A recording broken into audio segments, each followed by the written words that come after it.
Hope all of you are doing good. Things are going well at your end.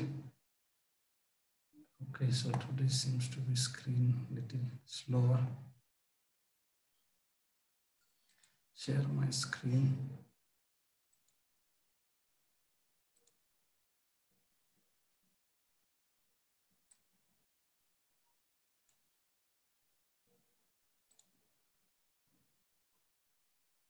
Hope you are able to see the screen. So welcome to our fifth session of Gita course. Let's offer our humble obeisances, His Divine Grace, A.C. Bhaktivedanta Swami Srila Prabhupada, who is the founder Acharya of ISKCON. So as we were discussing last week that Srila Prabhupada didn't have the money, so he got a free ticket by requesting to some big personalities from Mumbai. So finally, the chairman and director of that particular agencies or the company, they gave a free ticket on the.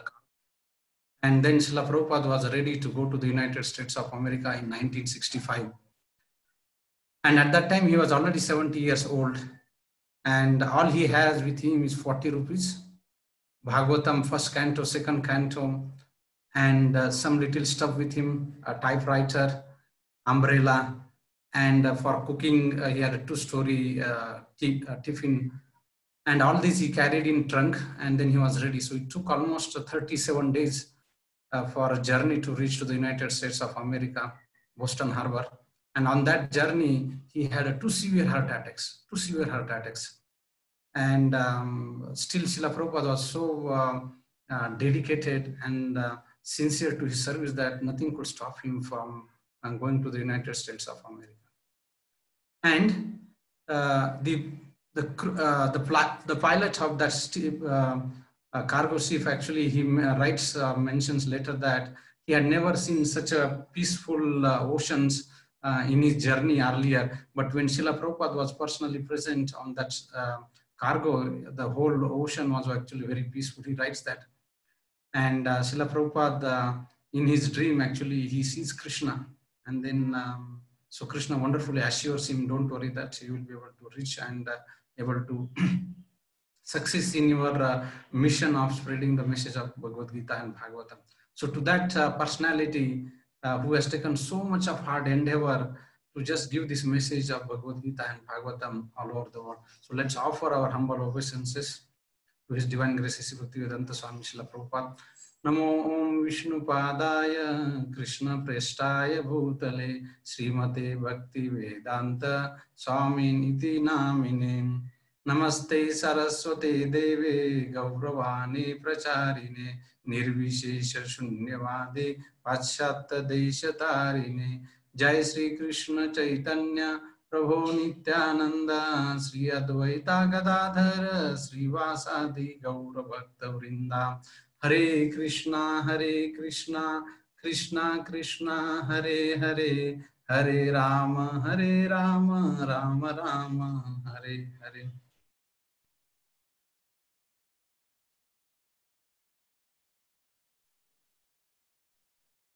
Welcome all of you once again. So today we are going to discuss about the art of the work. So before that, let's have our first poll and see that how much we can remember from the last session about that what we discussed, the causes of the suffering. And on the screen, there is the first poll. What are the two causes of the suffering we discussed in the last session? Not in the previous session, but the last session. Okay, sinful money and comparison and sinful act.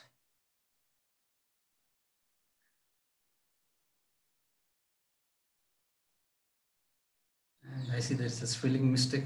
Apologize for that. It's a comparison and sinful act. Money and poverty, money and comparison.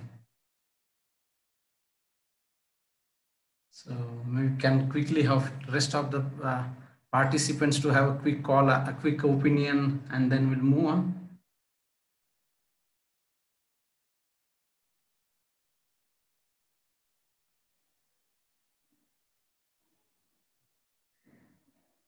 Okay, so let's end here. And and see what happens. See the results on the screen that 81% of the participants said the comparison and the sinful act, and that's where we discussed the last week. Actually, there are three reasons. The one we discussed in the previous session, not the last, but the before that, where we discussed the identification with the material body. Our attachment to the temporary things is the root cause of all the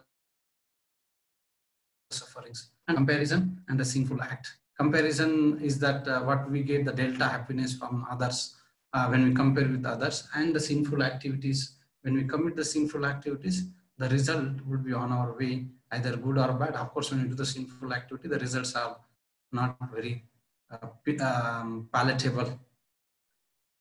So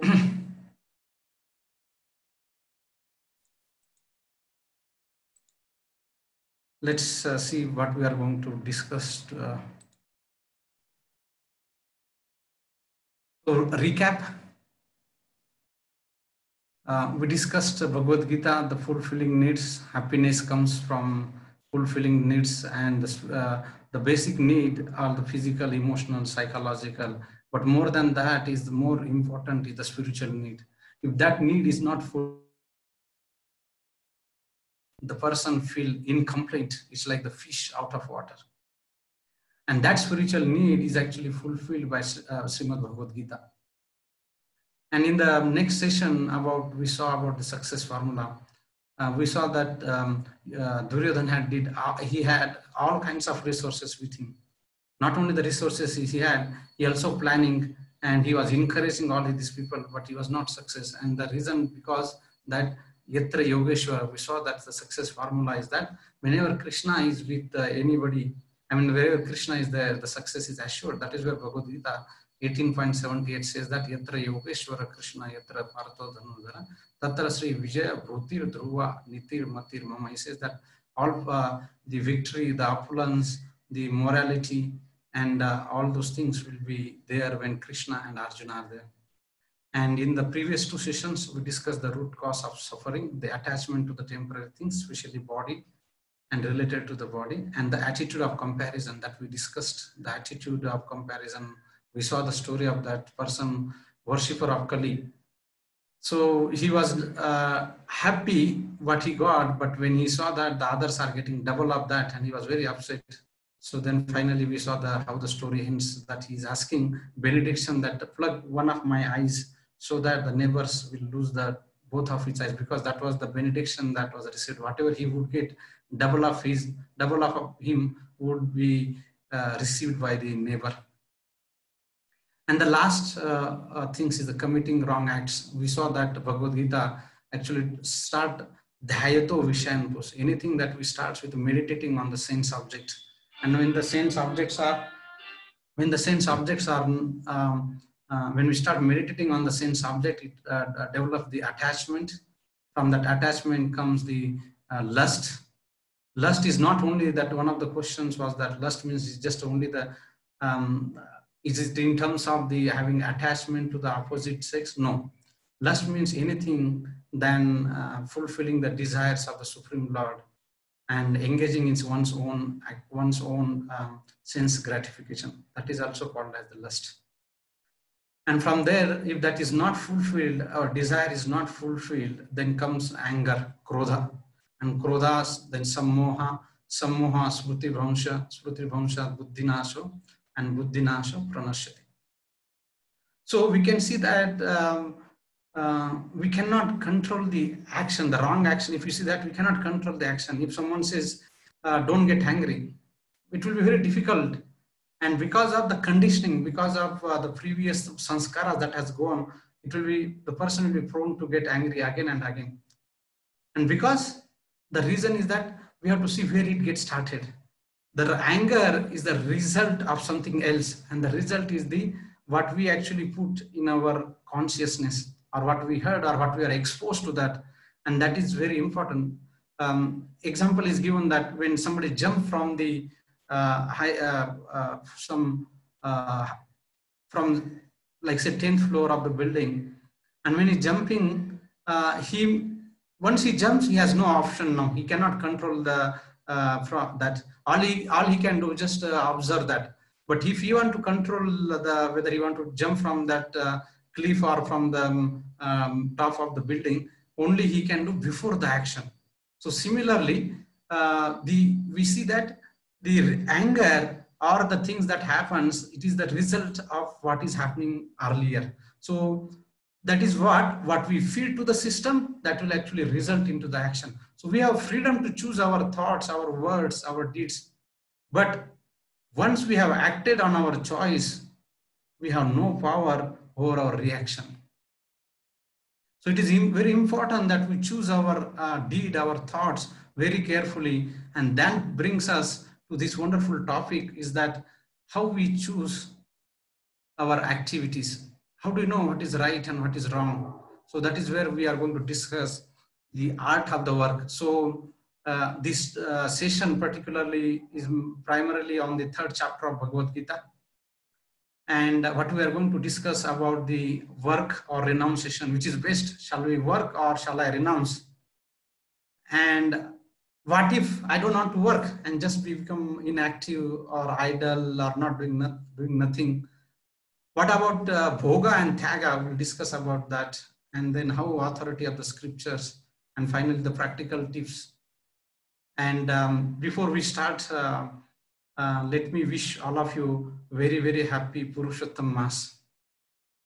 So Purushottam Mass is this month just started on 18th of this calendar, English calendar of this 18th of September, this Purushottam Mass started. So it's very, very auspicious month. This month comes once in 3 years. It's called as Adhika Mass, Mala Mass, Purushottam Mass. And we will discuss about the at the end how one can observe the Purushottam Mass. But before that, let's hear the story that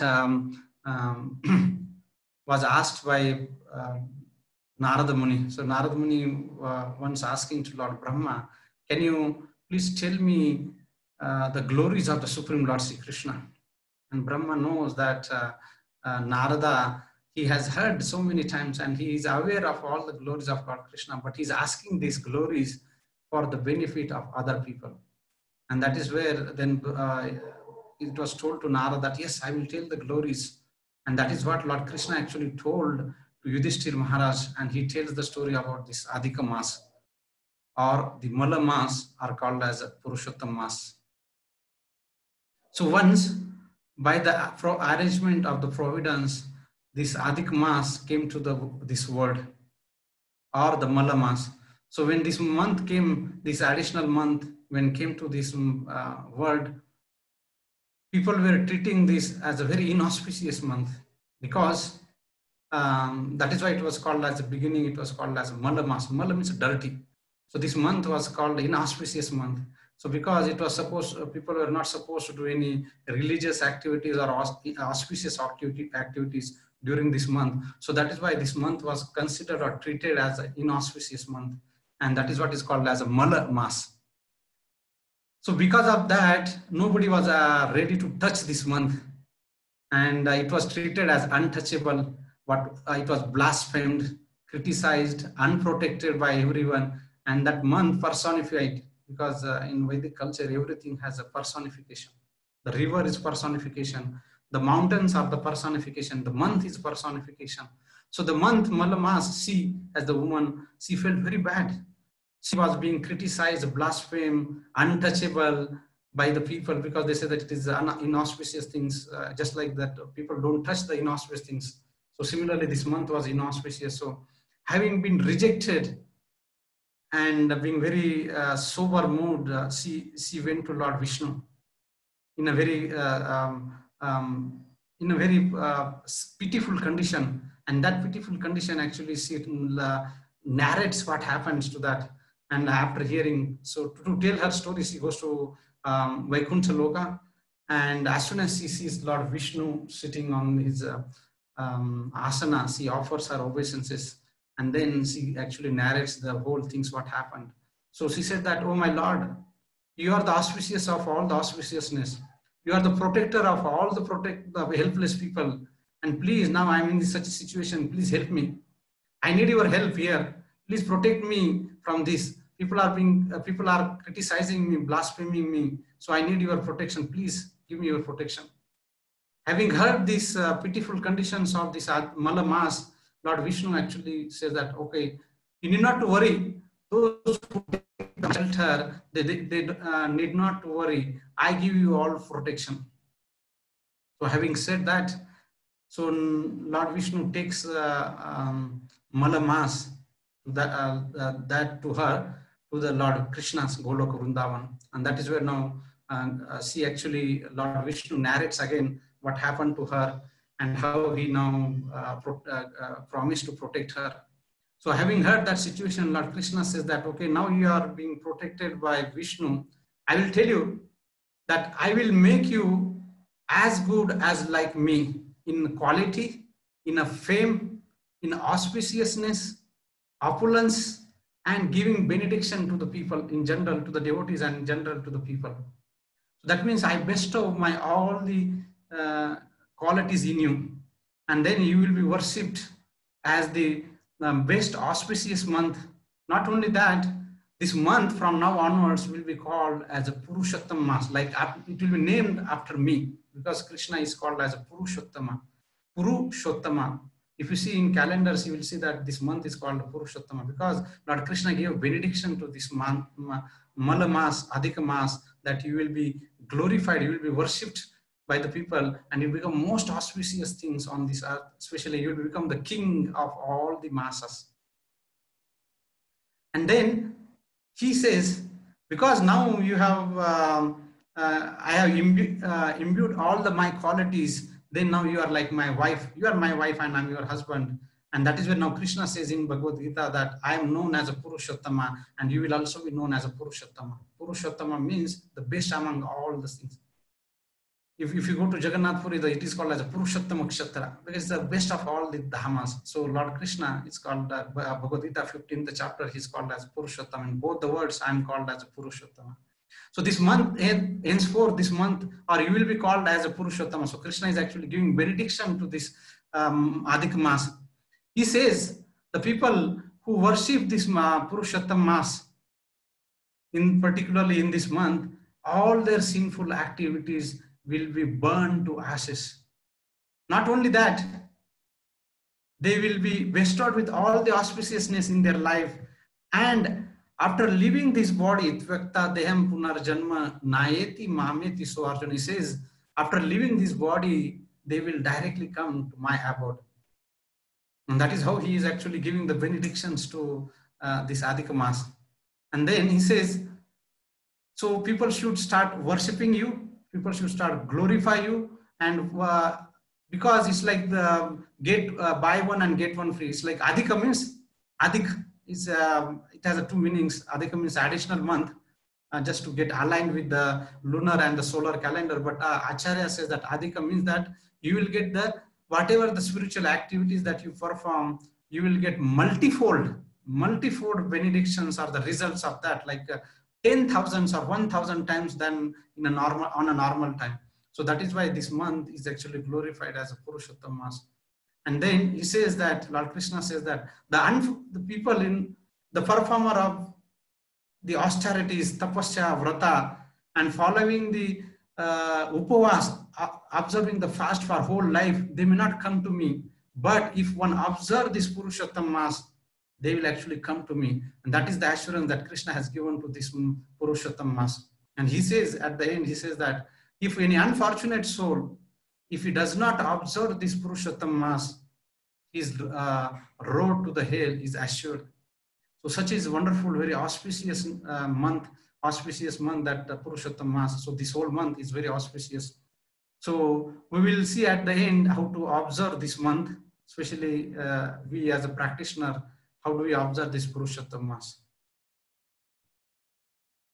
So coming back to our topic, work or renunciation, which is best?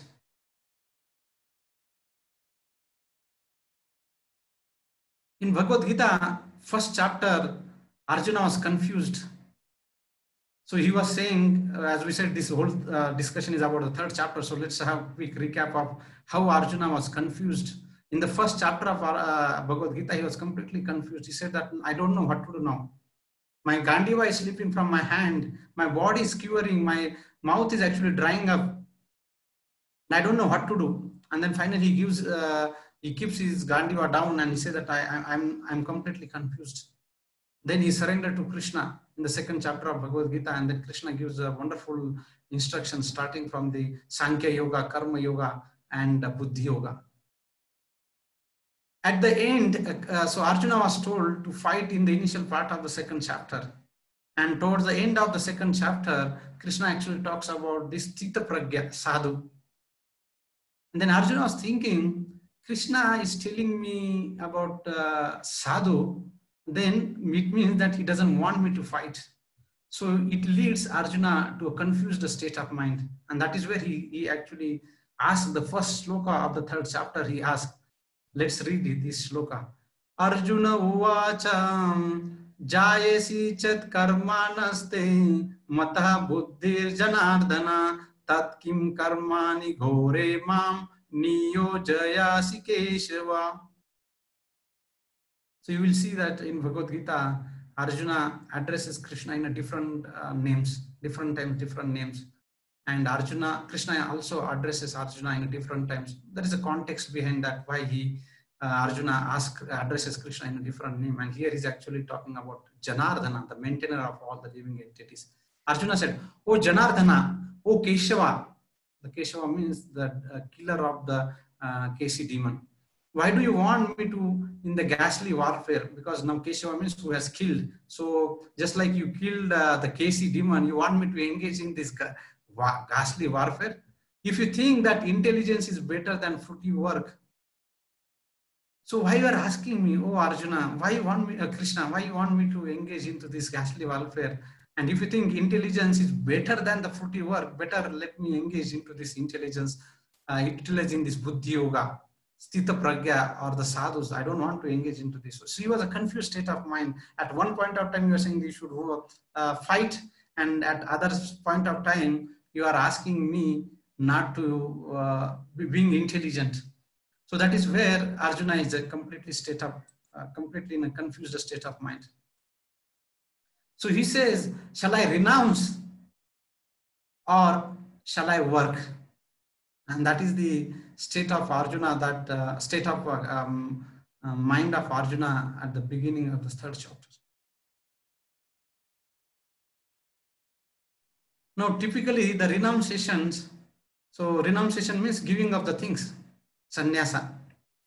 So let me give up all those things and become sannyasi. So that is what he also said in the second chapter, that first chapter, that why do you want me to know? Better I renounce and actually I beg rather than fighting and killing my own relatives. So this is not the reason that let me leave everything and become sannyasi. That is not the reason to become sannyasi. Rather, sannyasi means one has developed complete attachment to the service of Lord Sri Krishna. One is detached from the matter. One is completely attached to the service of Lord Sri Krishna, and that is the mature time, or that is the appropriate time to take the renunciation or to take the sannyasa order of the life. Otherwise, it will be immature to get into that. And sometimes people will say that, okay, let me quit my body. If I cannot become sannyasi, if there is so much of problem, I'm not able to tolerate. First of all, I don't know the solution of the problem. I'm not able to tolerate all this difficult situation. And the best thing that I can do, let me quit my body. It appears a very easy solution. But for your information, please be informed that it's like person thinking that when I leave body, I will live very peaceful. But the result is a viparita, exactly opposite what he's thinking. For example, when the person is in jail and he tried to escape from the jail, what happens? And if he's caught, what happens? His punishment increases. So similarly, we are supposed to get some particular quota of our reaction. However, because of we give up these things and say that no, enough is enough, and then I give up body before then it's untimely that we give this body by suiciding or some other ways, then in fact it complicates further. It complicates our, just like the criminals activities or the punishment gets complicated, similarly our activities or our reactions gets much more complicated. So running away from the problem is also not a solution. Or giving up the activities and taking sannyasa, the first, that also is not a solution. Giving up the body, that is also not a solution. Then what about inaction? Somebody say, okay, let me not do anything. Inaction is a never solution, because whatever the situation that has sent by the Lord, we must face that situation. Because when we put into the difficulty, and that is where the best actually come out of. We discussed this in the first session. But if we are inactive, it actually leads to lethargy. Our body becomes weak. Not only that, actually diseases comes. We think if somebody gets his hand fracture or something, and when you put that things, and if he's putting his hand for a couple of months, couple of weeks, you see that after 2 weeks, he's not able to move the hand, because the body becomes weak. So similarly, if we don't engage into the activity, it actually leads to all these things. So this then is like a student appearing to the exam. He has 3 options. So like this, our life is also preparation or a school time, and the challenges are like an exam. So we also have three options in front of us. The first is that one may bunk the exam. Okay, I will not attend the exam. That's the best way, right? So the result will, what will happen? Will be failed. Second thing, okay, I have not studied, then I will go there and write something, some wrong answer. And then what will happen? The result will also be failed. But what if we do good and get the good marks? And that is what we have in life. We have 3 options. When we put difficulties, we also have this kind of options. So giving up, or leaving the body untimely, or taking renunciation, oh, I will not do, no, that's not the solution. So Arjuna wanted to renounce because of the problem in front of him. But before Arjuna also spoke about all those things, Krishna said that, let us see what Krishna actually tells him. So Arjuna said, let me take a renunciation. Now we discussed renunciation is not a solution. Inaction is not a solution. Quitting of the body is also not a solution. Let us see what Krishna actually tells Arjuna. So Arjuna was thinking about, before that, Arjuna was like, at one point of time, he was saying, I will actually renounce. And at other point, he was saying, how can I enjoy? So that means he was fluctuating between the enjoyment and the renunciation. And that is where actually you see the situation here. You can see eating too much is completely enjoying, or eating nothing, renunciation is not an option, because both are not good. Doing wrongly or don't do anything, both are not good. So balance is very important in a life. So let's see what Krishna actually told Arjuna when he said that I will renounce everything. And Krishna answers these things in the 6th sloka of the same chapter. Krishna says, Karmendriyani sanyamyam ye aste manasa smaran indriyarthan vimudatma mithyachara sa uchyate. Mithyachara. Achara means behavior. Mithya means the pretender or the false behavior or the fake behavior. So one who restrains the senses of the action, but whose mind dwells on the sense object, certainly deludes himself and is called as a pretender, is called as a mithyachara. So here Krishna is not recommending Arjuna to take the immature renunciation. Immature renunciation means, okay, I'm too much of a problem, better I'll go away and go to the Himalayas. By the way, on the lighter side, we cannot live in the Himalayas for a long time, because if you go to the Himalaya, we will not get the signal of our network of the cell phone, and then within 1 hour or 2 hours, we'll be checking, oh, I have only 4 bar, 2 or 3 bar. Neither there will be battery to charge, or nor we'll have the signal, we'll come back. So if we immaturely renounce, but our mind is still attached to the sense gratification, we cannot actually renounce everything. So Krishna is saying that till the time minds are attached to the sense object, we cannot renounce. Then what is the option left? We must work. What about not doing anything? That also Krishna reject. Krishna reject that as well. Let us see the 5th shloka from the 3rd chapter. Nahi kaschit kshanam api jatu tishtati akarma krut karyate he vase karma sarva prakriti jair gunai. Kshanam, moment. He says everyone is forced to act helplessly according to the gunas, the qualities that he had acquired from the modes of material. Therefore, no one can refrain from doing something, not even for a moment. Kshanam, tahi nahi kaschita kshanam. Kshanam means moment. So one cannot refrain.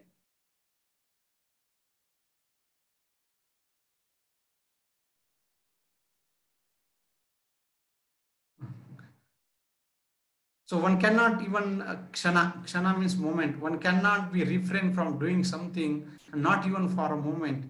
So that means even doing nothing is not an option. So then one must work, because we saw renunciation is also rejected by Krishna. Now here he's also saying that we cannot remain idle, that are not doing anything. That is also not recommended by Krishna. Then we must work. So the question comes, what kind of work? Some people say, what is the big deal? When it comes to the good, it is very easy to, good is very quite obvious. So let us say which work is good and which work is bad, or the activity that we do.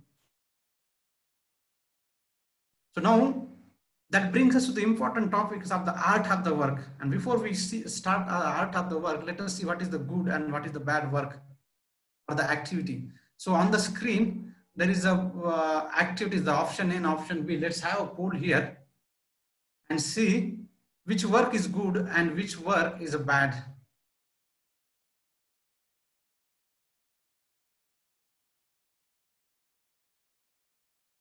It's very simple quiz. So somebody is saying the option A is, probably he did not understand. Option B, somebody is saying. Which is not, which one of them is good? Option is good, somebody saying option is good, somebody saying option B is good, but most of them are saying yes, none of them are good. So let quickly see what the other people are feeling about that, and just quickly close that.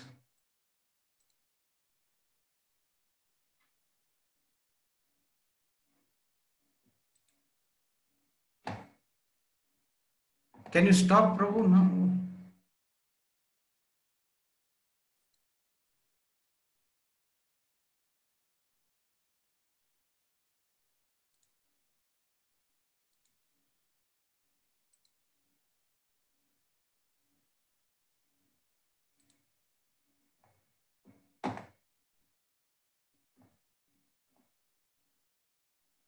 Can you share the results, Prabhu? Okay, we'll stop. So this, that's 85% of the people are saying that none of them, because either beating or shooting is also not a good activity. Let's see the next. Can we stop and launch the next option? Option A is speaking truth, and option B is giving a charity. So which one is a good option or good activity? Or sorry, rather, which one of them is a bad?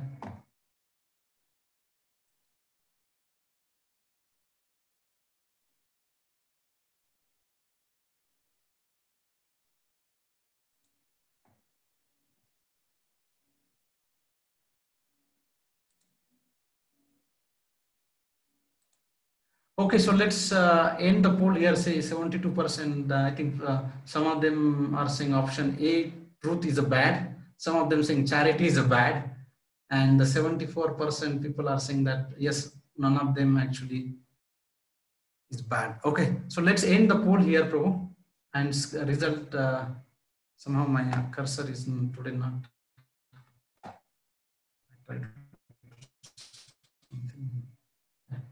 Okay, so stop that sharing that results and come back. So now let's make more difficult, more complex. and which work is good and which is bad. So we'll not have poll here, but let's see, charity to terrorist organization or charity to drunkard is a good or bad. So probably this could have been a good time to take the opinion, because it would have been much more complicated here. Speaking truth to a butcher, seeking the path of the runway of cow, good or bad. For example, it's like the cow is running, and the person who wants to kill that cow, butcher, he's behind that, and he comes to the position or corner or junction where he couldn't find the cow, and then he sees the Brahmana there, and he asks the Brahmana, did you find this cow? Whether did he take left, right, or whatever is that? Now the question that he has taken a that he will speak truth all the time. But at the same time, now he has a question, challenging situation, that if I speak truth, I will able to follow my but at the same time he will kill the cow. So now speaking truth to a butcher or speaking the path of the runway, is it good or bad? Or next complex situation is that, is shooting by a soldier during the war is bad or good? Or the parent out of concern for the child's welfare sometimes forces them, is that a bad? So what is the conclusion? So what can we understand from this? We understand that the action itself are not wrong or right. Because what is good for someone may not be good for others. Examples can be given. One person was telling, it was a very live example from Mumbai. Mumbai generally it rains during the monsoon time. It rains very heavily there. So the person who was selling the umbrellas, he actually want the rain to come often so that the people will buy his umbrella. But the people in general, they want rain not to come because it will disturb their whole schedule. It disturb their all the regular activities. So they don't want rain. So what is the good for one person may not be good for other person. So then the question is that, what is the principle? How do you understand how do we do that? How do we perform our activity which is good? Just like no common medicine for all the disease, just like no size, common size for all the people, doesn't fit one size for all the people. There is different medicines given for different people based on the context, depend upon the disease, depend upon the situation. And because what is good for me may not be good for others, so we cannot even impose our solution to everyone. Rather, wait to understand the situation. This is very important, because that brings to the very important matter called as karma. Because what is good or bad, for example, if the police is actually chasing the criminal, and then he actually breaks the all the rules of the traffic rules. He actually breaks the red light signal of the traffic and then moves on, and somebody says that, oh, you broke the law. Now what is it, right, or it is good or bad? Because now he's chasing the criminal. So now he cannot actually wait for the signal, otherwise the criminal will disappear from his vision. So what appears to be good or what appears to be bad is very difficult to understand. So every person has their own context or standards, and from there, if we see that what is good for one person may not be good for that. And so now, how do we understand what is good and what is bad? And that is where we have to come to the karma, the laws of action and reaction. That brings to the platform karma. So what is good or bad is very subjective from the human perspective, from the individual. Then how do we define what is a good and what is a bad? There must be some common standard.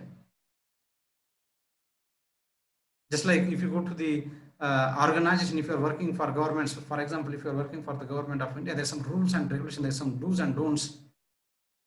And if you go to some private organization, you work for that, there's some do's and don'ts. So there's some standards.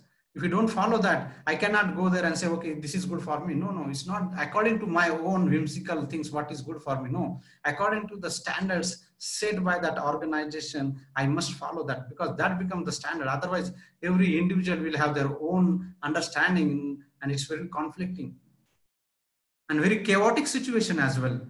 So similarly, what is good and what is bad, there is a standard, and that standard is the scripture, which decides what is a good and what is a bad. So let's see what is the basic tenets of karma. The karma, the first important point, that the responsibility comes when the intelligence is developed. Just like in the government offices, with the class 1 officer, he enjoys the facility, but the facility comes with the responsibility. Whereas a class 4 office, class 4 worker may not have that facility, but he will not be responsible if something goes wrong. But the class 1 officer, the district magistrate, the collector, he will be responsible, but he may have a lot of facility. Similarly, living entity, the human beings, we are given a lot of facilities, or the intelligence. And that intelligence comes with the responsibility. Whereas for the other living entities like the animals, it is not like that. For animals, they don't have karma.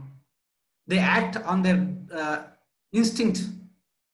But for the human beings, we have intelligence. And when the intelligence is given, it comes with the responsibility. And that is why it is very important that if I do something wrong, I must be responsible for what I do.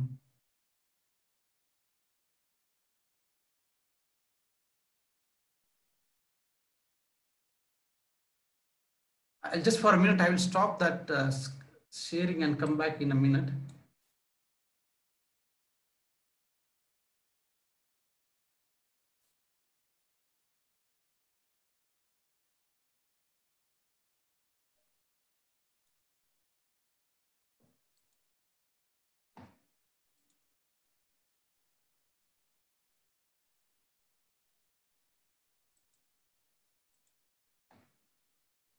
I hope you are able to see that on the screen.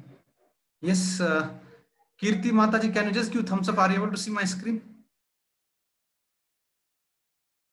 Kirti Single Mataji, I see on the screen that our video is on. Can you just give thumbs up? Yes or no? Are you able to see? Okay.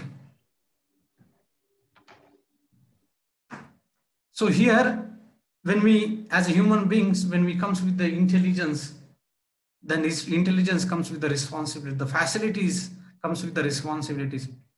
So that is where when suppose, for example, cow is there on the road and she just crossed the red signal. So what will happen? Will the police caught the cow and then put behind the bar? No, animals don't have the karma. The police may just chase away the cow, but the cow cannot be punished because the animals have no reactions. The criminals have no karma.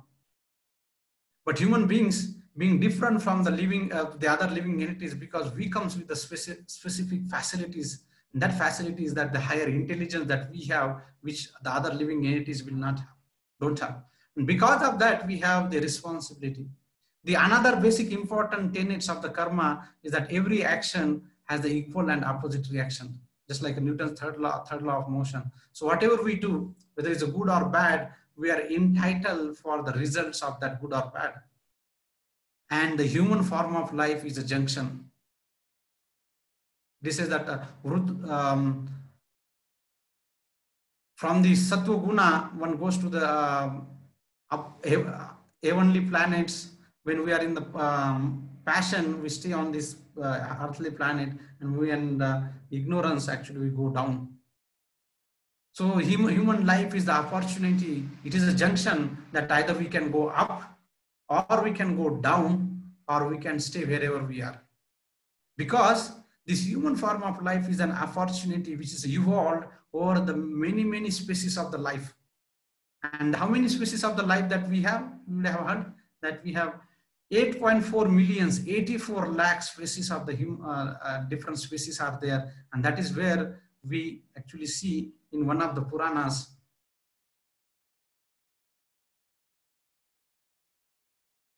The Vishnu Purana describes that how the living entities, because the human form of life is a junction, that is where we actually decide either we go up or we go down. But other living entities, the other species actually just evolve over the period of time, and they come finally to the human form of life. So here we can see that Vishnu Purana talks about this. You would have heard many times this 84 lakh species, 8.4 million, but that shloka, the reference is actually in Vishnu Purana, which says that Jalaja Nava Lakshani Stavara Laksha Vimshati Krumayo Rudra Sankyayak Pakshinam Dasha Lakshanam Trimshal Lakshani Pashava Chatur Lakshani Manusha. It is says that Jalaja Nava Lakshani. Jalaja means the species which are in the aquatics. The aquatics are 9 lakhs. Then there are 20 lakhs non-moving Stavara. Stavara means not moving, like the trees and all those things, plants. Then there are 11 lakh species of the insects and reptiles, Krumaya and Rudra.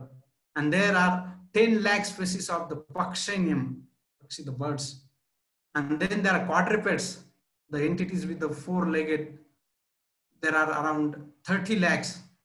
And then finally, Vishnu Purana says that Chatur Lakshani Manusha, there are 4 lakhs of the species of the human beings. So one travels through all these species and finally it comes to the human form of life. And that is why it is very important, because the human form of life is a junction, and that junction will decide whether to go up or down. So by our action, we go either higher species or lower species. So we need to understand how he chooses that. And that is where actually brings us to the very important shloka, because Bhagavad Gita, the 8.6, which actually talks about that, how can we decide that which form of the, how do we decide that junction? Junction means like there is an exam, just like as we discussed, whole our life is a preparation and our death is examination, like a school going by the student, when the whole year they study and at the end of the year, they have to write the exam. So similarly, we as the human beings, we also have to write the exam, and the exam is that, what is the question paper? Krishna tells that he reveals the questions also to all of us so that we can prepare ourselves and get ready for that question. And the question is that Bhagavad Gita 8.5 and 8.6 actually talks about that. Very, very important shloka. And this is the homework for this week. 8.6 is the homework, which actually talks about that.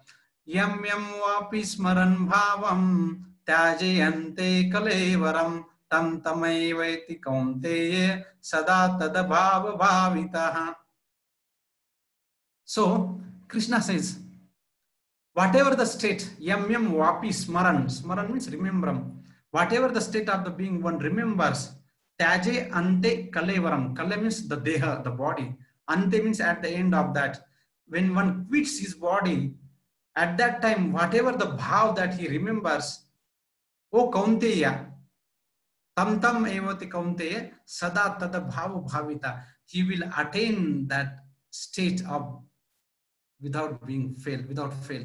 So Krishna is telling that be prepared. Whatever the bhav that you remember at the time of that, you will surely attain that bhav. So different factors to switch a body, our action. Now somebody may say, okay, now the question remains very simple. So question paper that Krishna is revealing is very easy. That all we have to do that remember Krishna at the time of our death or at the time of our body. But please be mindful that it's very difficult. It's not that easy. We don't know what state of mind one will be there and at the time of death. Just to make the point here, there was one person, and so he throughout the life he was like completely engaged in his activity, and so but what he did, he put his son's name like the 4 names of Krishna: Vasudeva, Sankarshana, Pradyumna, and Aniruddha. So that he was thinking that at the time of the death, I will take the names, because all you need to do that you have to remember. If I remember anything else, then I will take that bhava. But if I remember Krishna's name, I'll go to him. So he was very intelligent, and then he said, okay, now I will keep the name of my sons like Sankarshan, Vasudeva, Pradyumna, and Aniruddha, so that at the time of death, I will remember them. So what happened? He was on a deathbed, and then all these 4 sons actually come and assemble next to him. Then he said, oh, Pradyumna, Vasudeva, Aniruddha, all of you had come here. Who will take care of our shop?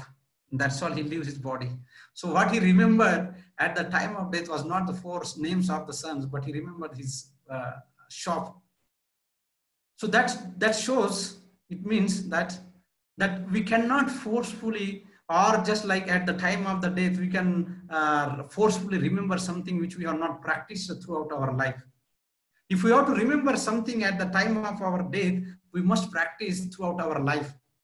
It's as simple as the student. If he doesn't study for the whole year and he says that, okay, somehow I will remember.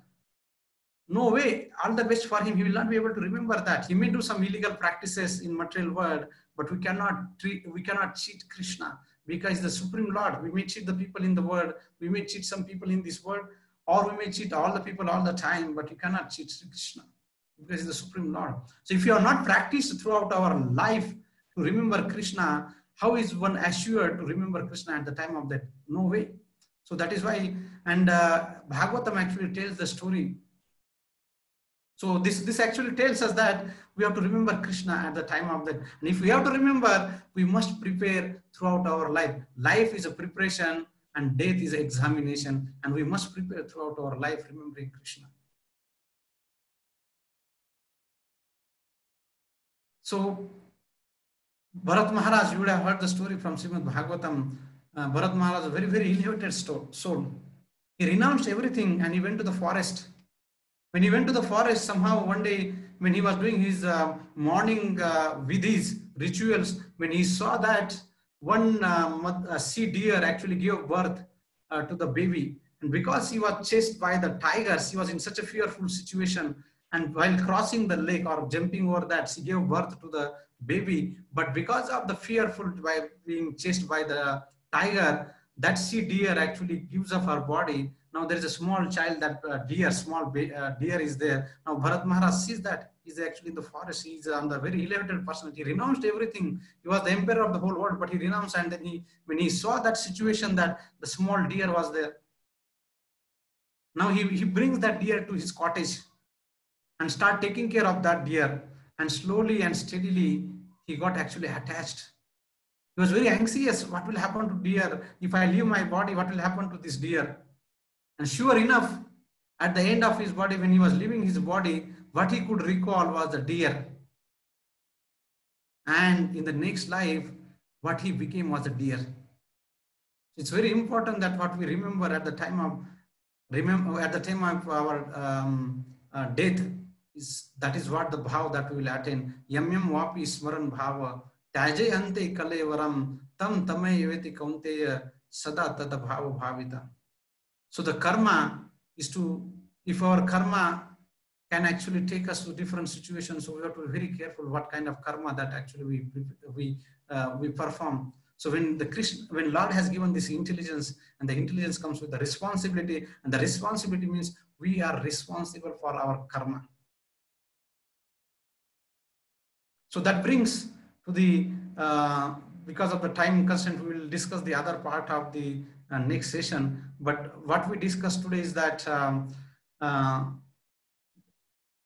what is the important, what is good or bad could be very subjective from the different perspective. But what is a good or bad, what is a good or bad can be decided based on the standard, and that standard is the scripture.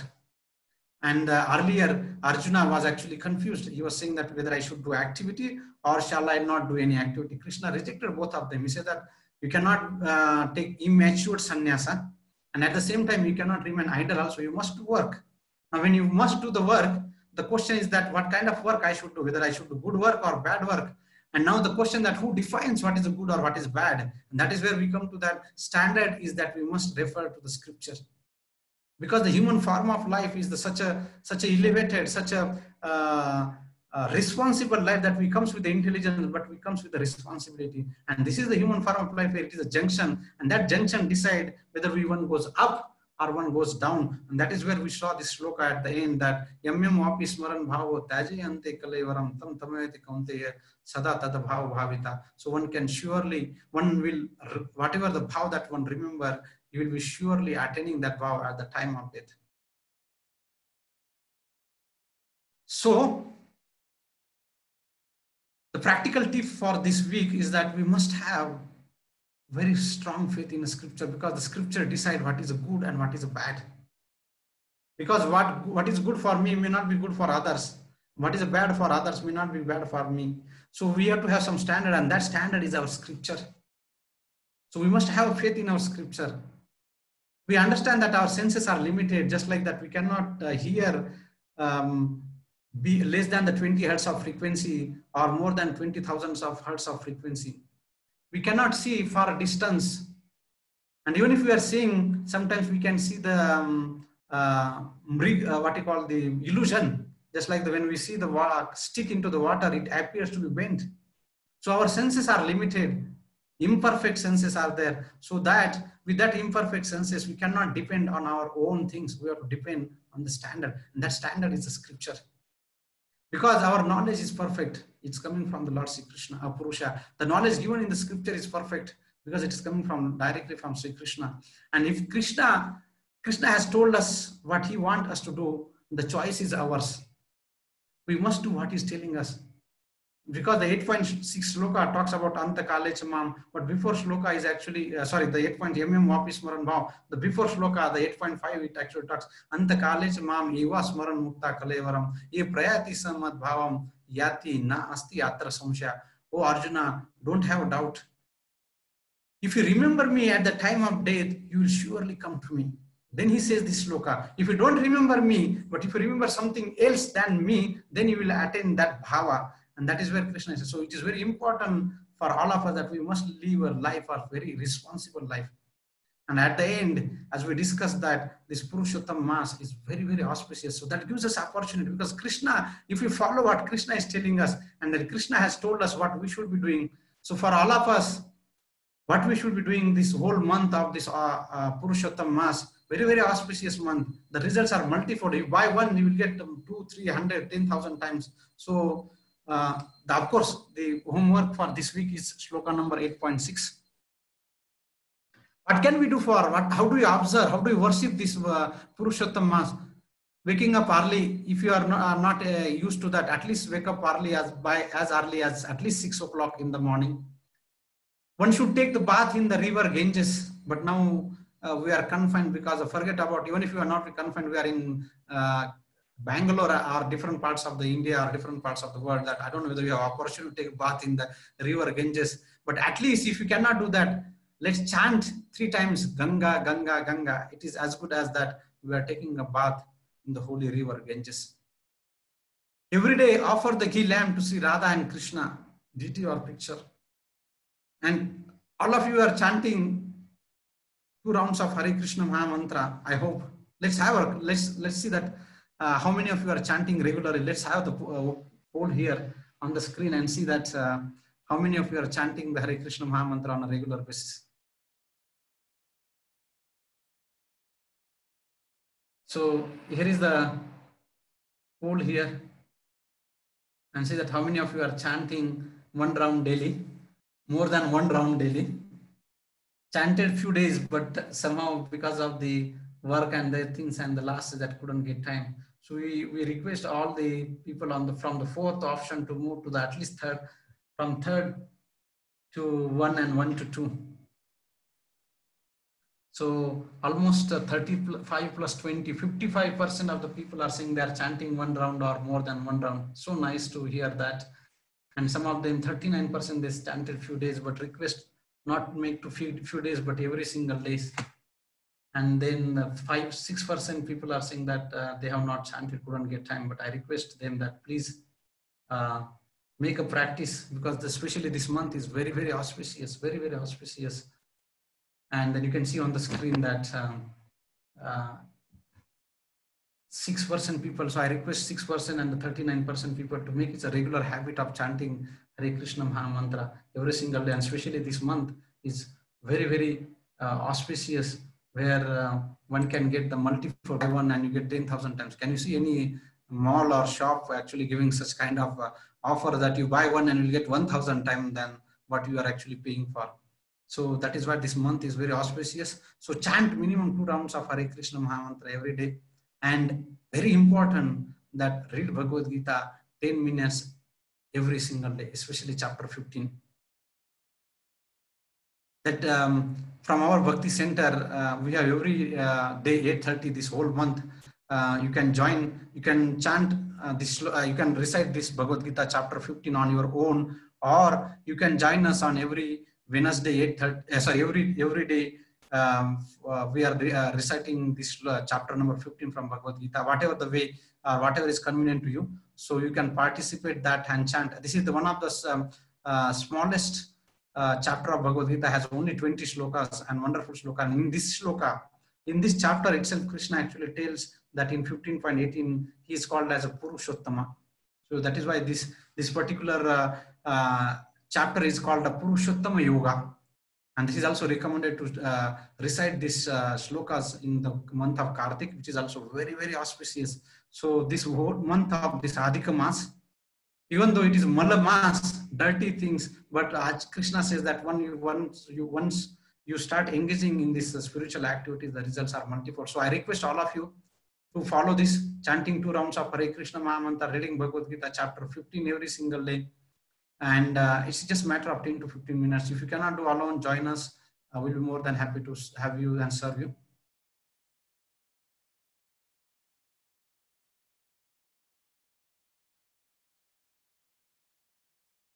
We know this shloka, very important shloka from Srimad Bhagavatam. Kruteye dhyayato Vishnum tretayat ejato mukam dvapare paricharyayam kalautad hari kirtanam. Whatever the results one obtained in Satya Yuga by meditating dhyayato Vishnu. Tretayat ejato mukam, by in the Treta Yuga by performing the sacrifice, and Dwapar Yuga paricharyayam, deity worship. Same result can be obtained kalautad hari kirtanam. In this age of Kali, the same results are obtained by chanting the holy name of Lord Sri Krishna. So Kali Santaran Upanishad says that Hare Krishna, Krishna Krishna, Hare Hare, Hare Rama, Rama Rama, Hare. The 16 names composed of the 32 syllables are the only means to counteract Kali Kalmasha Nashanam. Iti Shodashakam Namanam Kali Kalmasha Nashanam Nata Paratara Upaya Sarvo Vedesh Drushyate. In the whole Vedas, there is no other upaya, there is no other means to counteract the evil effects of the Kali Yuga. I request all of you that we'll chant maybe 8 or 10 times. Those who are coming first times, that we start with this main beat, but we don't chant. And those who want to, if you don't have the Bhagavad Gitas or the chanting beads or the bags, please let us know. Our volunteers, they will help you to buy, and then the link that they can share you so that you can buy the chanting beads or the chanting bag or Bhagavad Gita. So let's not miss this opportunity of this Purushottam Mas, Adhik Mas, of wonderfully engaging in the service of Lord Sri Krishna. So let's chant few times together. Let's forget everything, because one of the common feedback that we have receiving from the previous sections, previous our Gita course, as well as these sessions, that one thing common, that everybody feels very happy when they're chanting Hare Krishna Mahamantra, when they start chanting Hare Krishna Mahamantra. So this is the common feedback that we have been receiving now and even in the past. So I request all of you, let's now forget everything, what are the challenges that we have around us, but focusing internally on the holy name of Lord Sri Krishna. So we will do 2 things. We have to utter the name of the Lord Krishna and hear the holy name of Krishna. That's all, nothing else. Wherever that our mind goes, please withdraw back and hear the holy name of Lord Sri Krishna. So let's chant few times. Focus on the holy name. Sit as much erect or straight that you can, considering your body that can allow you to do that. And then focus on the holy name of Lord Sri Krishna. And we will chant few times. Before that, we offer our obeisances to Chaitanya Mahaprabhu and seek his blessings.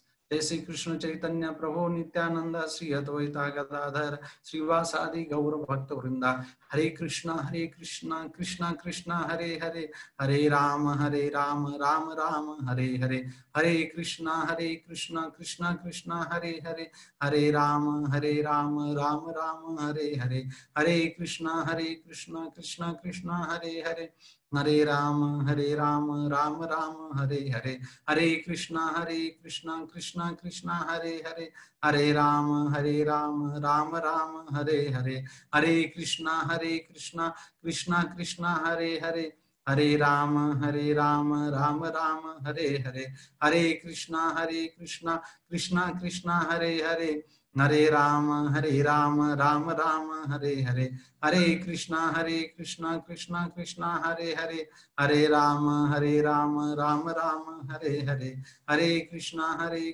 Krishna Krishna, Hare Hare, Hare Rama, Rama Rama, Hare Hare, Hare Krishna, Krishna Krishna, Hare Hare, Hare Rama, Rama Rama, Hare Hare, Hare Krishna, Krishna Krishna, Hare Hare, Hare Rama, Rama Rama, Hare Hare, Hare Krishna, Krishna Krishna, Hare Hare, Hare Rama, Rama Rama, Hare Hare, Hare Krishna, Krishna Krishna, Hare Hare, Hare Rama, Rama Rama, Hare Hare, Hare Krishna, Krishna Krishna, Hare Hare, Hare Rama, Rama Rama, Hare Hare.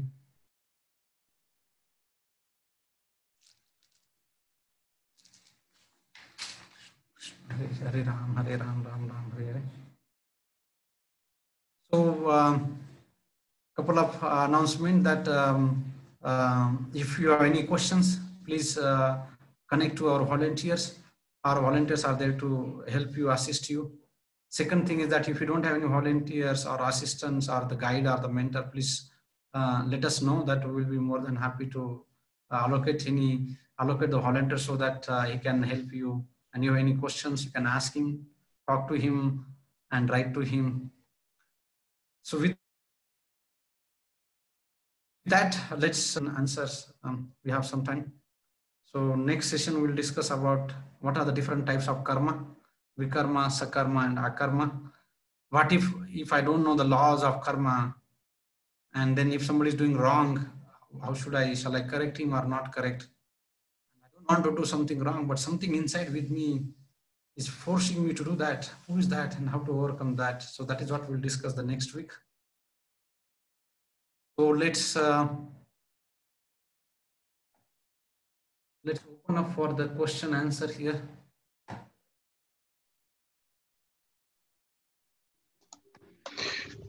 Hare Krishna Prabhuji. So Yes. if anyone want to ask question, he can unmute himself and ask the question, and he can come on video also. So both are enabled. Thank you so much, Prabhu. So let's again thank all our volunteers, Mrutyunjay Prabhu, Anu Prabhu. Many volunteers are selflessly calling, talking, sending messages, invites, session notes, PPTs, and all those things. So let's thank all these wonderful devotees, especially in this month of Purushottam Mas. Is very good when we glorify other devotees, especially the people who are sacrificing their time for the selfless service. So let's chant one round of Hare Krishna Mahamantra for the benefit of all these volunteers. And of course, all the wonderful participants, they are joining week after week after week after week, thinking that this person will leave us after 9 weeks, but every week is increasing week after week. So let's thank all the devotees by chanting Hare Krishna Mahamantra. Hare Krishna, Krishna Krishna, Hare Hare, Hare Rama, Rama Rama, Hare Hare. I could see on the screen Harshal Jadie having a wonderful smile with a beautiful, little, tiny, cute. Hare Krishna, Prabhuji, Hare Krishna. Wonderful baby there. Hare Krishna, Hare Krishna. Hare Krishna. So he seems to be enjoying the sessions. I take him along with me, and during the chanting as well. So he seems to be enjoying. So he's only 5 months old now. So yes, so he's pretty much excited. It seems to be he's having a connection. His name is Arjun. Arjun, huh? Arjun. Oh, Arjun. He said yes. Good. So it's nice that it's when the stick is actually wet, we can give a shape, but when stick is actually dried up, then we try to give shape. It's very difficult. So we have to train kids as early as from the childhood. In fact, Srimad Bhagavatam, Narsimhadev's pastimes where comes Prahlad Maharaj says that when shall we start practicing this God consciousness? He says that Acharati Pragya. So he says that from the as child one can actually start practicing this God consciousness. Okay, thank you, Harshal. Thank you so much.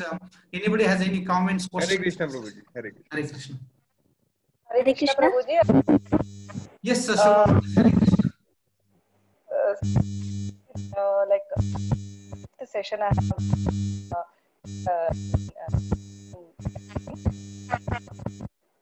This is the 5th session I am attending. So from the first session, So from the first session, whenever I attend the session, and that day, I have a lot of questions. I could not sleep at the night. Yesterday, I was recollecting about the and remembering those questions. So I thought I'll ask one question. If other devotees, participants, if you are not speaking, please keep yourself on mute. And that is the challenge that we actually face. That is why we request all of you, because if you are keeping not on mute, then other people will not be able to hear what the person who wants to speak. Yes, Mataji, please go ahead. Yeah, sir. Like we all know that in Bhagavad Gita, Lord Krishna said like, Atma will not burn in fire. Atma will not get wet in water. So my question here is, sorry if it is weird, please forgive me. No questions are stupid. Yes, Mataji. My question is, like we say, like if any person commits suicide, it is the body which is dying, not the Atma. So why we will say it as Atma Hatya? It is Sarira Hatya. Hello. Yeah. One and we'll say like Atma Ninda. Like we are blaming ourselves. Like, okay, I did this.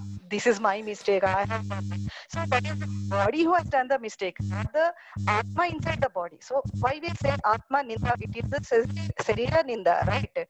So these two are the questions which were. Okay, so in the Sanskrit, the Atma, when you say Atma, it can be referred to the body, it can be referred to the mind, and it can refer to the soul as well. So when you say Atma Hatya, in that context, is actually talking about the killing the body or suiciding. It's Atma Hatya. So in that context, Atma Hatya is. Okay. But in general sense, Atma is also Atma is considered as a soul, in general sense. But it can be also considered as the body or mind as well. Okay. So the second question about that, why we call as Atma Ninda, because now, for example, when we are discussing about the third session about how do you know the person is dead? When the body is still there, the person is gone, right? So now if you go and pinch him or will he do any action? No, he cannot do that action. That means the matter cannot do any activity. For example, now whether I see or the speck see, who sees? Whether my speck sees or I see, who sees actually? It is through speck I see. Right? Through speck I see. So similarly, yes, through specks I see. So similarly, the living entity, Atma, the Atma actually is breaking. Is my voice breaking? Now, okay, Prabhuji. Okay, so when we say Atma Ninda, because it is not the body which actually does the work on its own. It is the living entity who desires, and then the body actually does the activity. Body is just like the speck. The speck on its own cannot see. It's like a dead body. But when we see the put on the things, then actually we see through the speck. So similarly, when the living entity puts that body, we do the activity through body. Body is just a vehicle. Body is just an instrument. So whatever the activity, that we are responsible, not the body. Oh, so Atma Ninda is literally is a soul's Ninda only. Absolutely. Okay. Inside, because the soul only desires. Body doesn't. Is there, it is we are. Okay, Mataji, your voice is not clear, but yes. Understood. Thank you. Thank you. Hare Krishna. Hare Krishna. Yes, Minerva Mataji. Thank you, Prabhuji. Yeah. Yes, Mataji. Yes. No, actually, I don't have a question. I just have a small request. So, my daughter is also in Bhakta Prahalad school, and they have said that for Purushottam Mass, they will be giving 2 slokas. So, I request if you can give those 2 slokas to us also, then we would be chanting. Because in their session, in Bhagavad Gita session, they said that 2 slokas to chant in Purushottam Mass. So, if you can give those 2 slokas, then it will be. So that 2 slokas, that's one thing. Second thing, what we requested is to chant the whole Bhagavad Gita 15th chapter, Rudho Mulam Adas Shakam, from that sloka number 15.1 to 15.20. Very small chapter that one can participate every single day. Offer the ghee lamp, chant the holy name of the Lord 2 times, and also recite Bhagavad Gita chapter number 15. Yes, Mataji will circulate that 2 slokas which you are mentioning. I don't know which slokas that Bhakta Prahlad is mentioning, but we'll try to find out that and see if we can get the same thing. We'll circulate that. Okay. Hare Krishna. Hare Krishna. Hare Krishna. Anybody else? Hare Krishna, Prabhuji. Yes, Mataji. Who is speaking? I don't see the name. Here I'm unable to open my camera. It's not been. Sujata Mataji? Yeah, Sujata. Yes, Hare Krishna Mataji. How can I serve you? Yeah, I wanted to ask, like, why is it called Adhik Mas? Like, what is it? Why is it called that way? Yeah, Adhik, in a sense, if you see that Adhik means in our Indian languages, Sanskrit is like plus. So this month is a plus to the regular 12 months. That is the 13th month. Okay. It comes in once in 3 years. So that's why Adhik. However, our Acharyas actually tell that this Adhik Mas means, Adhik means that it's like you buy one and you get Adhik. You get the much more benefit just by doing the same activity you do on a regular day, but you do the same activity in this Adhik Mas, you will get multifold, 1,000 times more than that. Okay. Such a wonderful offer Lord Krishna gives for all of us, because he knows the Kaliyuga people are so difficult, so challenging, difficult. Manda, Sumanda, Matayo, Manda, Bhagya. We are disturbed. So Krishna says, okay, let's do these simple things. The results are multifold. Thank you so much, Sujata Mataji. Next. One more question I have. Like, I have a Krishna idol. You said Radha and Krishna. You should have both to light the ghee lamp. Is it okay if it's only Krishna? Yeah, it's okay. It's good that, because Krishna is always, if you see, have you seen any photos about Krishna? I see Krishna wherever I see Krishna. Krishna is always with Gopas. Krishna always with Radha. Krishna always with Gopi. So Krishna is always accompanied by our cows. You see that, or peacock. Something Krishna is always there. So it's okay. You can offer lamp to Lord Krishna. No problem. Thank you so much. Thank you, Jai Shri Krishna. Thank you. Of course, Adhik Mas may not be auspicious for material things, but it's very auspicious for spiritual things, for sure. Okay. Next, any other question? Hare Krishna, Prabhu. Yes, Mataji. Hare I see Pallavi Mataji. Okay, now Pallavi Mataji says that her son wants to recite the shloka. Yes, Mataji. Pallavi Mataji, you can ask Rehans to recite the shloka. Hare Krishna. Yeah, Hare Krishna Mataji, I could hear you, but it's breaking.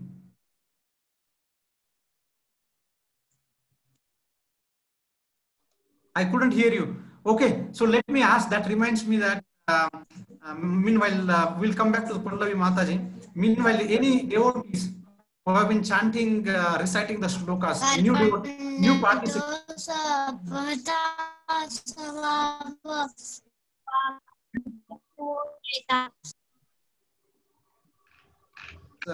We could hear that your son is reciting, however, Rehan's is reading, but it's actually breaking. It was not clear. So maybe you can take time and then we'll come back to you in a few minutes. Definitely before we close, we will come back to you, Pallavi Mataji. Is there anyone from among the new participants, I'm saying new participants, who has absolutely no connection with Bhagavad Gita, but they learned, memorized the shloka, any of the shlokas that we have given so far from the homework? I would like to request that participant and devotee come on the screen and recite that shloka for all of us. Any one shloka. I want 2 volunteers, if possible.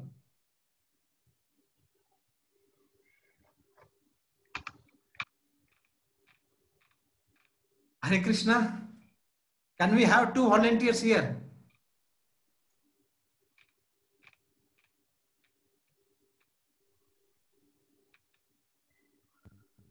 Yes, Shobha Mataji. Sorry. Better. I did not learn, but if you want me to recite with you, I'll follow you, sir. No, I want memorization. Who has done memorization of the shloka? I did not, sorry. To be frank, No problem. Any other volunteers who can come on the screen and recite the shloka? Any shloka that we have given?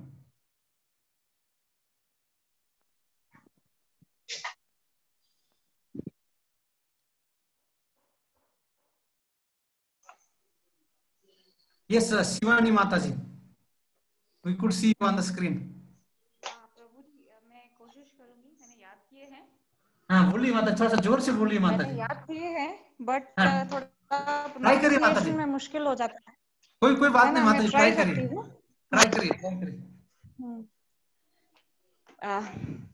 Panchajanya ऋषिकेशो देवदत्त धनंजया पांडुधर्मो महाशंको भीमकाय वक्रोदरा।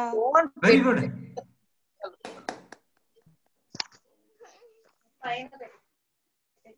You want to recite one more shloka माता जी? मैं कर सकती हूँ? हाँ करिए माता जी, एक और कर सकते हो तो।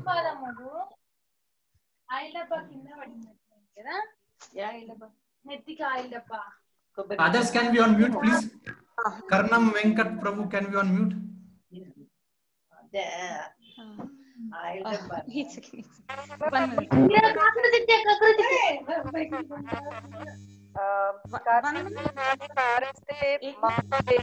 Hare Krishna. 1 minute, one at a time. Shivani Mataji is telling, so let her finish and then we'll come back to Shobha Mataji. हाँ बस 1 मिनट प्रभु जी। हाँ बोलिए माता जी। देनोस्मिन् यथा देवो कौमार्यो वंजरा तथा स्मिरन् प्राप्तामि।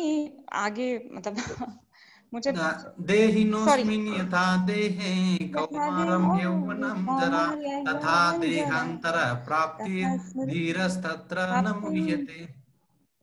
Thank you very much Mataji. Nice.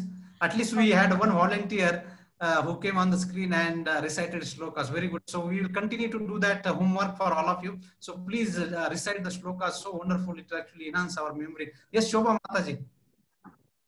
Hare Krishna Prabhu. Hare Krishna Prabhu. Karmanyeva Mafaleshu kadachana ma karma turbo Mate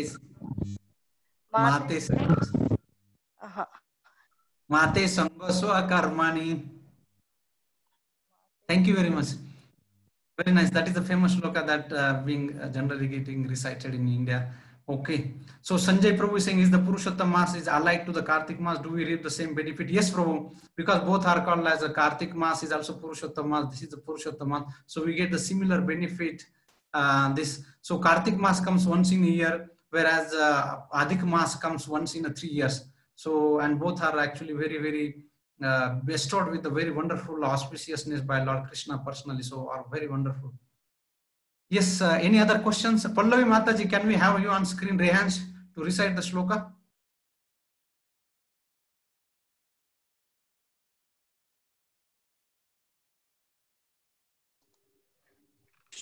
Yes, Prabhuji. Hare Krishna. Hare Krishna, Rehans.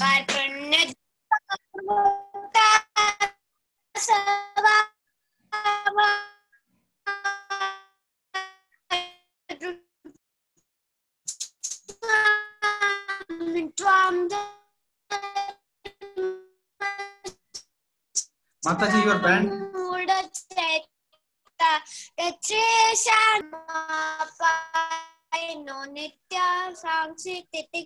Just so okay. Prabhuji is reciting Karpanye Dosho Apasava. Okay, Karpanye Dosho Apasava, and I think he also recited 14 as well. So Rehans, thank you so much. Pallavi Mataji, from your side the bandwidth was very low, so we couldn't hear you properly. But yes, Rehans, we could see you on screen, but not able to hear you properly. Okay, thank you, Prabhuji. I'll Thank try you, again if internet is. Yeah. Anybody else has any questions or? Hare Krishna, Prabhuji. This is Sudha here. Yes, Sudha Mataji. Yeah, my daughter Avani, she's 6 years. She wants to recite the first shloka from chapter 1. Yes, Mataji, you can have her quickly. And then. Dharmakshetre Kurukshetre Samaveta Mamaka Pandavaschaiva Kimakurvata Sanjaya. Very good. Very good. Nice. Excellent. Excellent. Wonderful. Thank you, Prabhuji. Yes, thank you. Jyoti Mataji, you have some question? No questions. Only yes, I just wanted Prabhuji, namaste. Namaste, Mataji. Yeah. Prabhuji, I just want my daughter to recite shlokas for you because she's already made a first chapter, all 46 shlokas video on YouTube and she's put up. Okay, very good. Hello? Yes, Mataji. Yes, I could hear you. She has already recited the first chapter. Yeah. So, second chapter shloka, I think the number 13th one you asked us, right? Yes, 13, 14, yes. 13th shloka, 2.13 and 2.14. Yes, 2.13, I would like my daughter to say it. Yeah. My daughter, sir. Hare Krishna. Say this. Hare Krishna. Dehi nosmin yatha dehe kaumaram yauvanam jara tatha dehantara praptir dhirastatra namuhyati. Very good, very good. What about 14? Answer? 14. Matra svarshastu kaunteya. Matra sparshastu kaunteya shintoshna sukha dukkhadah agamapayino nityash tam stitikshasu bharata. Okay, very good, very good. Nice. So, second chapter, there are many wonderful shlokas there. 2.1, 2.20, 2.23, 24, 27, 30, then 54, 40, 40. Many shlokas are there. Second chapter. Wonderful. Yes, I could hear some Jyoti Mataji. You have something? Jyoti Wagle Mataji. Yeah, Prabhuji, that's what she is into saying all these shlokas. She No. Another Jyoti Mataji. Another Jyoti Mataji. Another. Okay, sorry. What is it, sir? What is it, sir? You are coming unmute, so I just wanted to check whether you have any question or. No, sir. Thank you so much. So there is one question from Vishwarup Prabhu that how to remember Sanskrit shloka. Please advise. So Vishwarup Prabhu, it's very simple in the sense that if we practice it. So what we have to do that again and again, as I told earlier also in one of our Gita course session, participants saying it was very difficult, but just give a try. Try for one shloka and you will see that if you are not able to remember, able to pronounce also once, twice, and you can see that Srila Prabhupada's Bhagavad Gita, actually it has word-to-word meaning translation so that you can easily pronounce. You try once, try to repeat it multiple times and you see that at the end of 1 week at least, you will be able to remember the shloka and next week you will be able to tell us. So it's not easy, but it's not as simple if you are doing first time, but it is very much doable. It is very much doable by practice. Practice makes man perfect. So there was one question from Hari.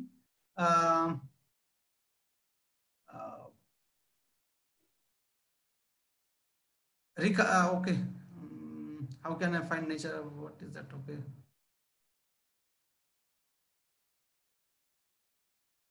Vishwarup Prabhu say, okay, Hare Krishna. Wonderful session. How can I find which nature of the work best suited for me? Sanjay Prabhu is saying which kind of work. So Prabhu depend upon our consciousness and of course, we will discuss that the gunas that we are suited for that. And the more thing that practically that if we have to see that three things can be checked. What actually gives us the happiness, in a sense that we are able to feel satisfied. Second thing, that I would like to do that and I am able to do that activities. For example, I may like to do something, but which I am not qualified, or I cannot do that. So I cannot do that. So one must be qualified. I must like to do that. And of course, the third important point is that because of our guna and karma, which decide what kind of work I should be doing. Sir, I am T. Sauvarnika. Yes, Sauvarnika. I'm saying chapter 1, Dharma Chetra.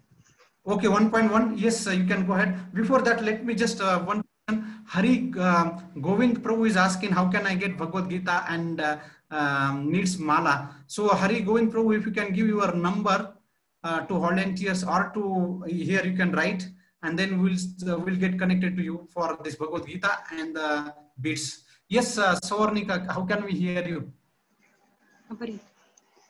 Dharma Chetre Guru Chetre Samavetayi Utsavaha Mamakaha Pandava Saiva Kima Kurvata Sanjaya. Oh, very good, Sauvarnika. Thank you so much. I see Kirti Mataji is asking how to buy beads mala. Please share the link. We will share the link also, and we'll get connected to Kirti Mataji as well. Why it's called as Adhik Mas, as I told that.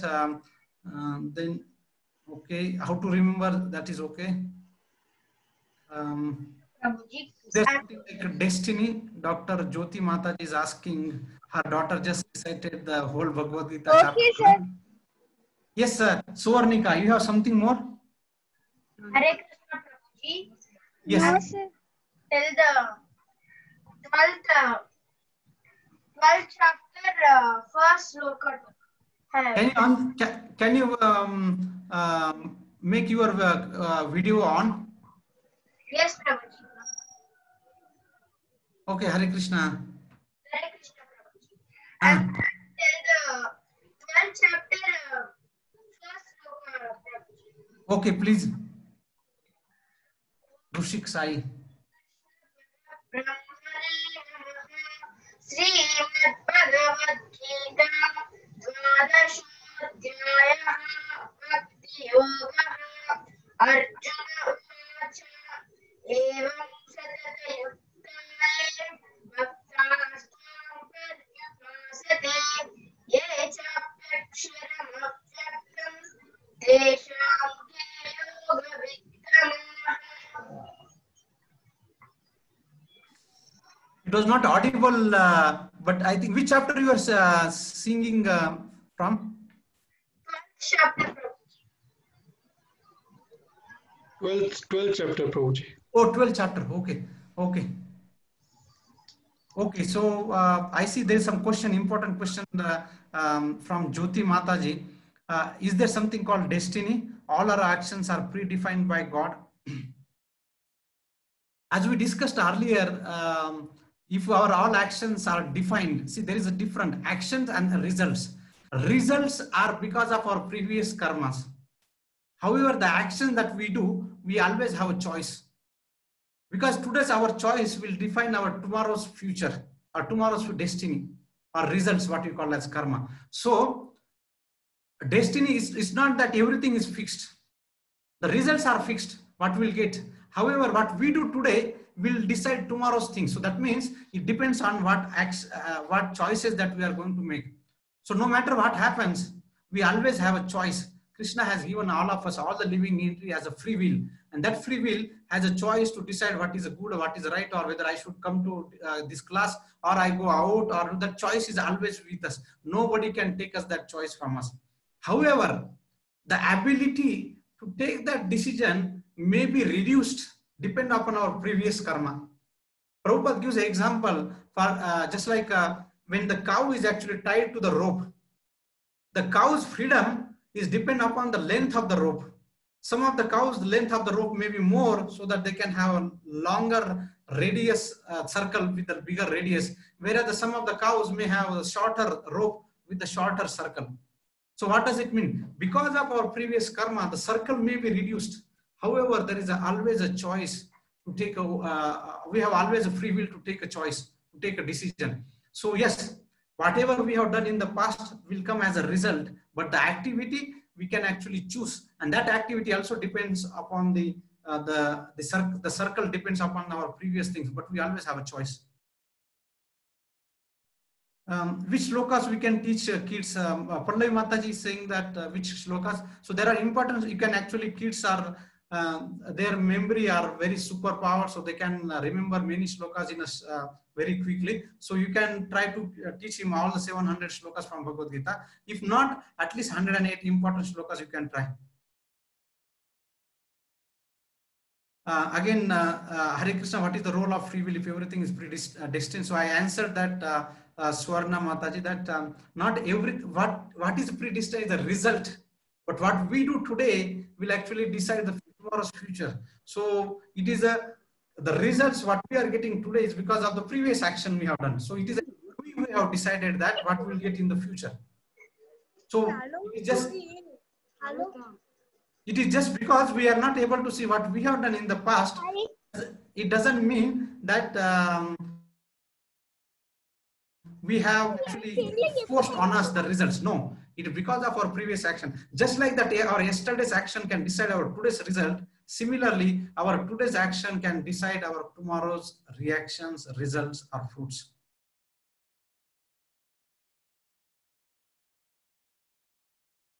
If every participant can decide at least one shloka in each session, it would help us to memorize and get familiarized with the Gita, help us to be regular in our... Yes, we'll do, Prabhu. Sanjay, Prabhu, thank you. So glad to see the children taking interest. Yes. Yes. I saw some kid wanted to 7:37. If devotees or participants want to leave, they can leave. We can have some more time. Then we can...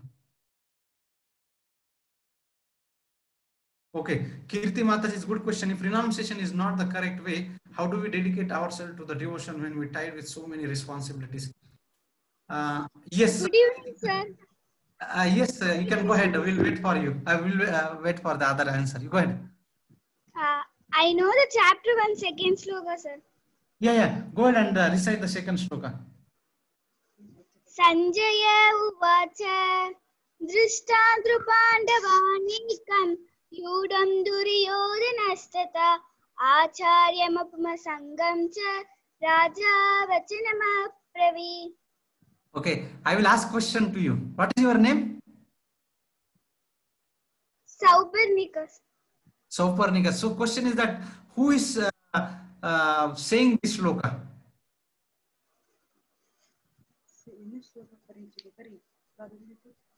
Bhagavad Gita. Yes, it is from Bhagavad Gita, but who is saying? It's a Krishna. Okay, I'll give 3 choices.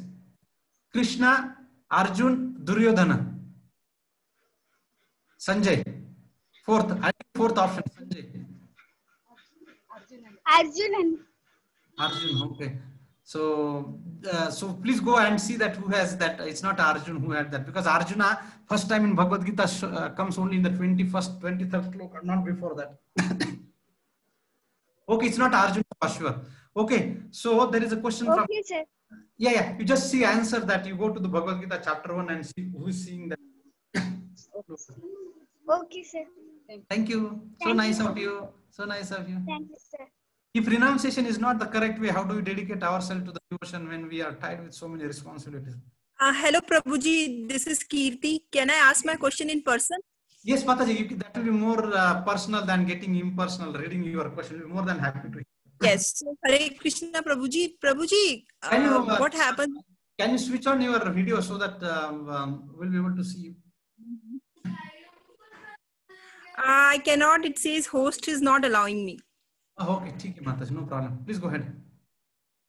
So the thing is that, no matter how much time I try to take out from my responsibilities for the dedication and devotion, I'm always tied up with so many responsibilities, and those responsibilities cannot be done by anybody else. I have 2 kids, both school going, a job, a family to run.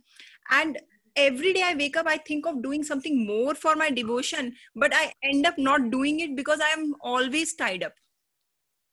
And I've read Gita once, and I've tried to understand it. The Lord says that, dedicate all your karmas and all the result of your karmas to me if you're not able to do anything else. But how do I devote, or how do I give the results, like, teaching my kids? How is it really related to my dedication to God?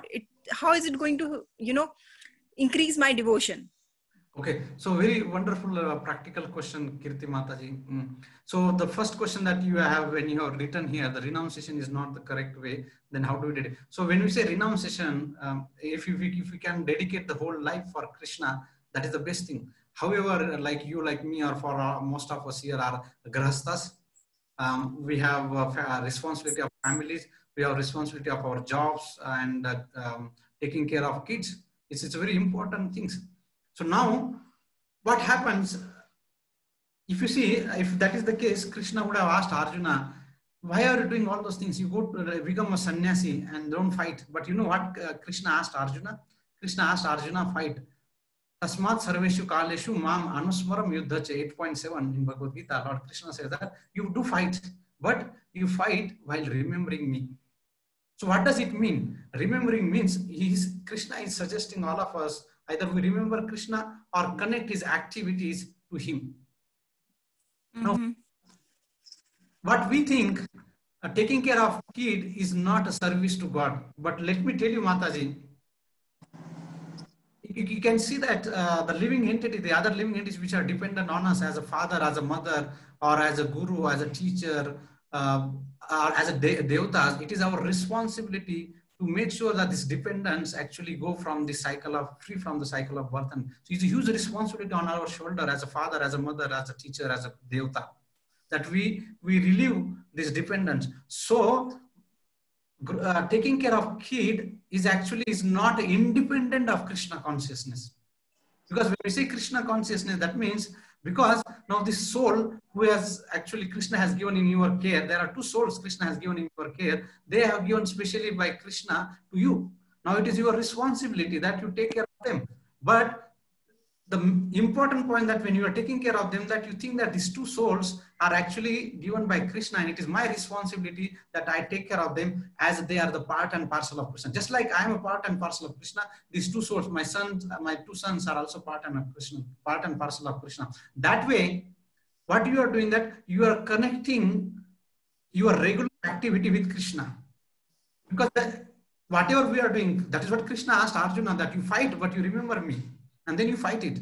Now we as a grahastha, we have responsibility, we cannot live. So when we do our regular activity, connecting with Krishna, that becomes a Krishna conscious activity. We don't have to leave everything, our job, our family things, and go to no. Whatever activity. So typically what we think that only activity that is directly connected to Krishna are spiritual activities. Yes, they are. However, the other activities can also be connected to Krishna, can be offered to Krishna when we connect to Krishna. In fact, Bhagavad Gita, Lord Krishna says 9.27, he says that whatever the activity, yet karosi yadasnasi yeju hosi dadasi yet tapasyasi kaunteya tad kurushva mad arpanam. He says, yet karosi, whatever the activity you are doing, yet tapasya, whatever the austerities that you are doing, whatever you are eating, you first offer to me and take as a prasad.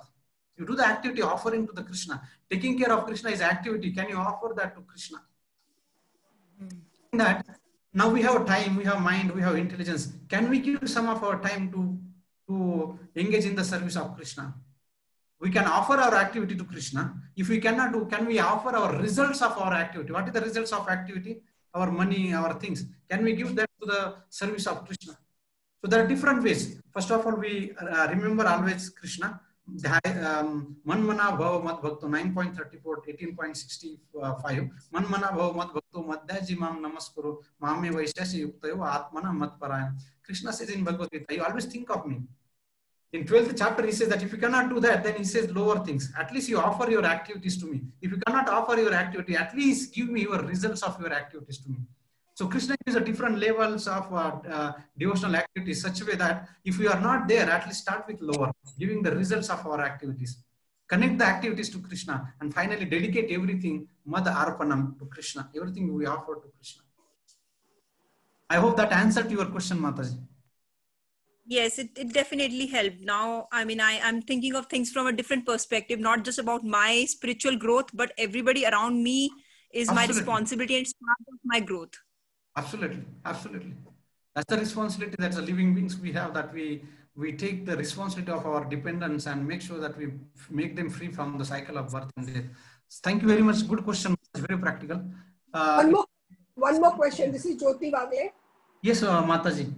We are from Goa. We follow Mangirish and Shanta Durga. That is our main god and goddesses. Where we worship. Kuladaivat, yeah. So how do we...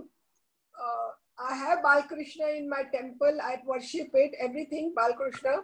But how do I connect this with the Kuldevata, Krishna with this? Okay. So in one of the sessions, we will see that 8th session, session number 8, the week number may not be 8 now, but the session number 8, we will actually discuss that how the Devatas are actually connected to Krishna.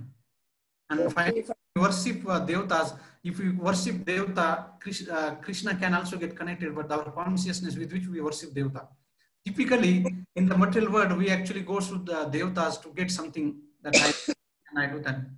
But in general, if we have the higher purpose, Devatas actually, when we worship with Devatas, Devatas will automatically guide us to the Supreme Lord.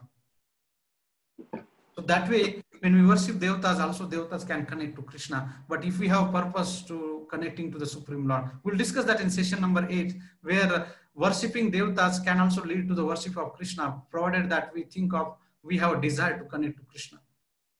But keeping a Balkrishna, which we keep it in our temple, is equivalent to keeping a full statue of a Krishna, right? Yeah, it's okay. You can have, because there are different moods. If you see Yashoda Mata has a different mood with Krishna. She has a mood with little Krishna. Whereas Arjuna has a mood of Krishna as a friend. Yeah, like, because Krishna is given to the girl in the marriage, as a protection. Sorry? Balkrishna Murti is given to the girl in the marriage. Yeah. So Bal Gopal. Yeah. Which depend upon how we have, every individual has a different rasa with Krishna, different melos with the relationship. He doesn't have the same rasa with every individual. He has a different rasa with Mother Yashoda, he has different rasa with Nanda Maharaj, Devaki, Gopis, Gopas, and different people. Even the Kamsa was actually frightened by Krishna. So like this, they have different relationship. They see Krishna as a different, same person, but seeing as a different personality. Will you be sending the recording of this? Yeah, we'll have the recording of each session, Mataji. Okay, fine. I'm from Bombay, but my daughter is from Bangalore. She connects me to this. Oh, okay. Okay, very good. Where does she stay in Bangalore? From city, I say Mumbai, but then you say which place. I have to then put Marathali where my daughter stays. Oh, okay. Marathali. Okay, good. Thank you. She also attends this class. She just left. Wonderful.